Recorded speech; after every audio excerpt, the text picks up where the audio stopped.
morning. Thank you for joining us here today. We're gathered on Treaty 6 territory, and I acknowledge the Métis people who share a deep connection to this land. I'm Kyle Kasawski, the Alberta NDP MLA for Sherwood Park and Critic for Municipal Affairs, Mid-Sized Cities and Rural Alberta. I'm joined today by my colleague Nathan Ip, the MLA for Edmonton Southwest and Critic for Jobs, Economy and Trade, and Gary Morris, co-founder of Hope Solar Investments. You'll hear from Nathan and Gary shortly. Before I begin, I'd like to thank the folks here at Baywa RE, a leading global renewable energy developer, service provider, distributor, and energy solutions provider for hosting us here today. Since the Premier's office decreed this moratorium on renewable energy 3 weeks ago, my colleagues and I in the Alberta NDP have been reaching out to members of the government to ask them to walk back this decision and restore investor confidence in Alberta. The government must consult with stakeholders, find solutions, and get industry back to business. Data released yesterday paints a pretty devastating picture of the economic impacts of the UCP's moratorium on renewable energy development in Alberta. The data from the Pembina Institute, a national think tank, revealed there are 118 projects currently in development, and in our province that either are waiting for permitting approval or could submit an approval application within the next few months. The projects are spread out across the province from as far north as Peace River down to southern part of the province near the US border. In our neck of the woods, projects proposed for Fort Saskatchewan, Edmonton, Wetaskiwin, and Wabamun have been impacted by this senseless moratorium. And all those companies and organizations developing or buying these projects are diverse with unique business objectives. Everything from long-time renewable energy companies to municipalities to oil and gas companies and First Nations that are looking to pursue renewable energy.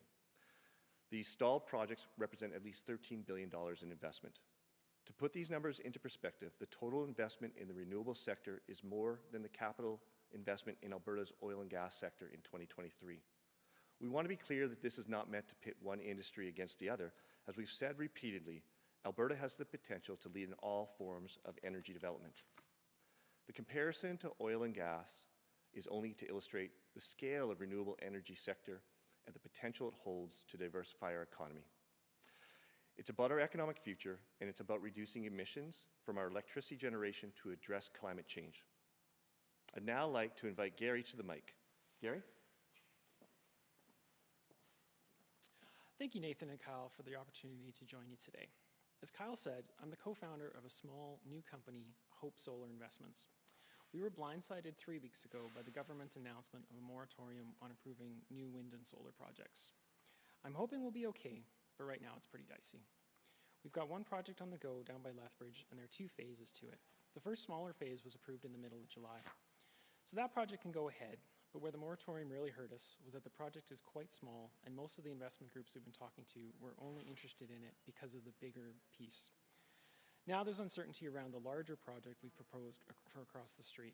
The announcement of this moratorium has put a chill on everything. We don't know what the rules are going to be at the end of the 7 months.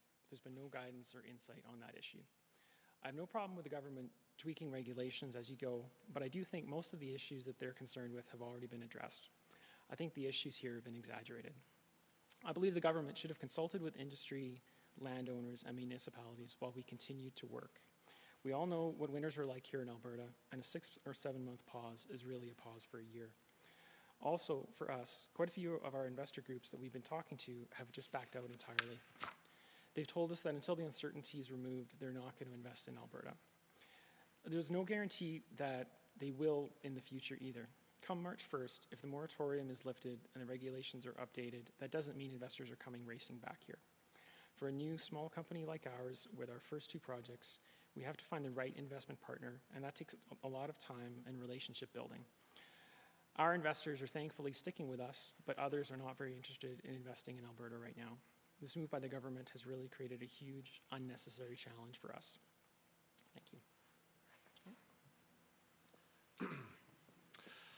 Thank you, Gary. It is extremely frustrating to hear how your business has been impacted by this unnecessary and harmful moratorium by the UCP. I'd like to now invite Nathan Ip to the mic. Thank you, Kyle. And thank you, Gary, for sharing your story today. The data released yesterday also showed that those 118 stalled projects will create more than 24,000 job years. A job year is a job that lasts a year. As Gary's story clearly demonstrates, this moratorium has created significant uncertainty and absolutely sends the wrong signal to investors around the world. The UCP's moratorium has generated negative international headlines in the UK, in the US, and across Canada, doing serious damage to our reputation as a place to do business. The trends we are seeing in Alberta match trends we are seeing worldwide. The International Energy Agency predicts that global investment in clean energy is on course to rise to $1.7 trillion in 2023. For the first time, solar is set to attract more capital than oil production this year. We've seen massive investment in renewable energy over the past few years, along with the creation of thousands of jobs, and yet the UCP has decided to shut down the sector for 7 months. We are continuing our call for the UCP to end this moratorium immediately, consult with stakeholders, and to find solutions and let the industry get back to business. We must protect $33 billion in investment for projects that will create over 24,000 jobs. We must focus on bringing investment here, not driving it away. Thank you. We are happy to take any questions. Thank you. Just a reminder, if you're on Zoom, it's the raise hand function. If you're on the phone, it's *9. We'll start with questions in the room.